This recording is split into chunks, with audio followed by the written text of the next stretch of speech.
Alors, bonjour les quatrièmes, voici vidéo de correction sur la proportionnalité et notamment sur les pourcentages.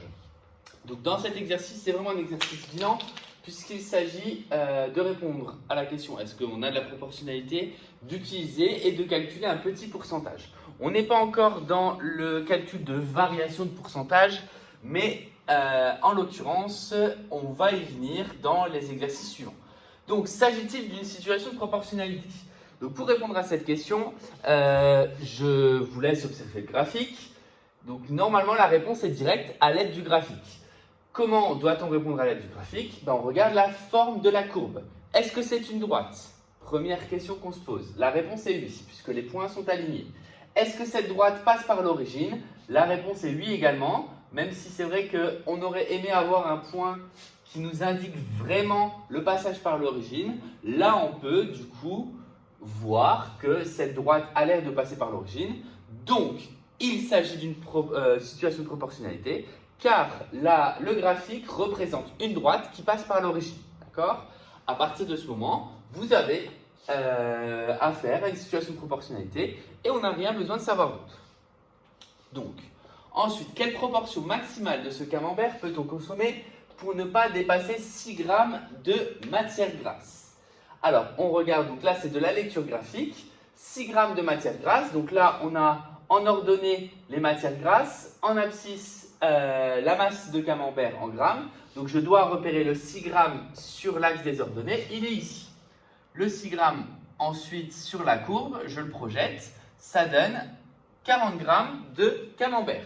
Donc du coup, avec 6 grammes de matière grasse, si je ne veux pas dépasser, il ne faut pas que je dépasse une masse de 40 grammes de camembert. Donc là, clairement, encore une fois, lecture graphique, mes phrases réponses.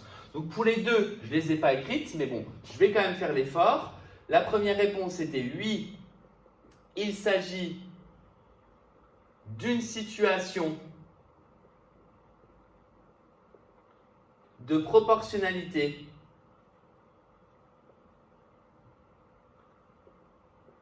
car on a une droite qui passe par l'origine, car la courbe est une droite passant par l'origine.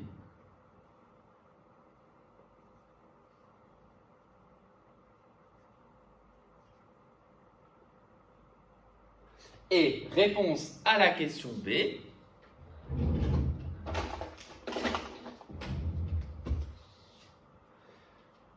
On ne doit pas manger plus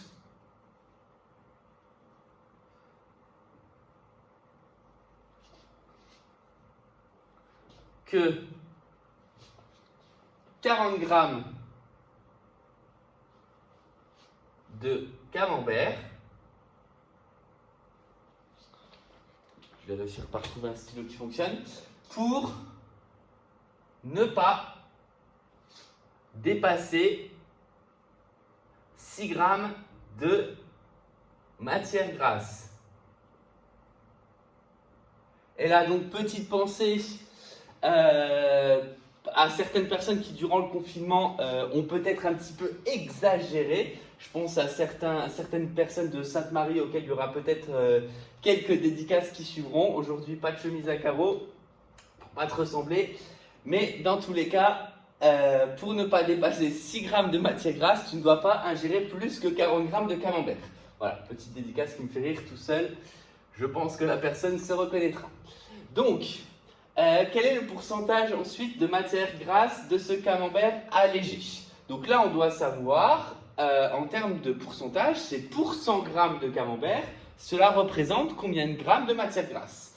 Donc, on est en train de dire ici que 6 grammes correspond à un camembert de 40 grammes. Donc 6 sur 40.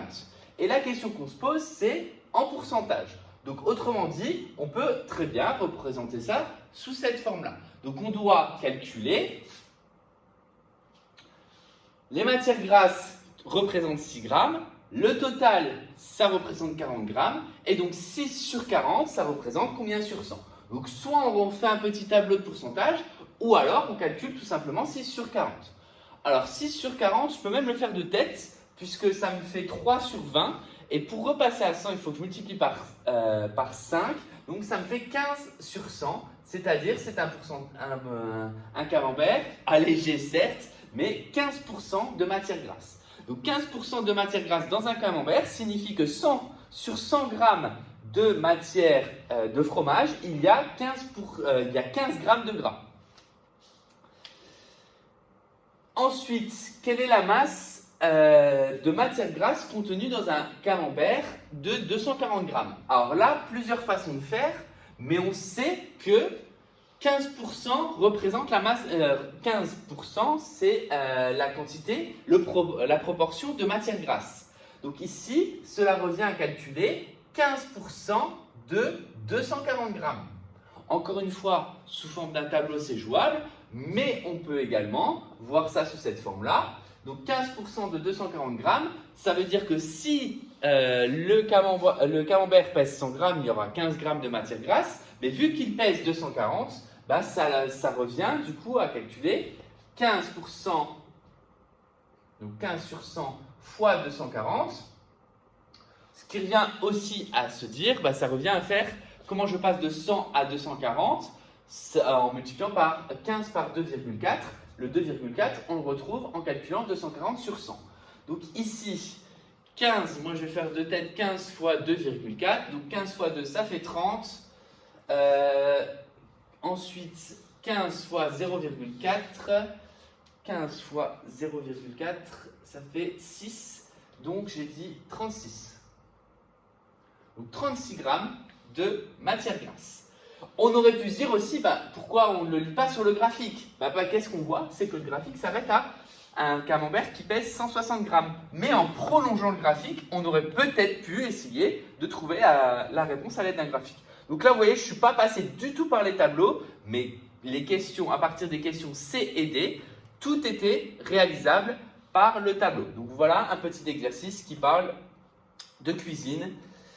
Alors, et notamment donc de pourcentage de matière grasse dans un camembert.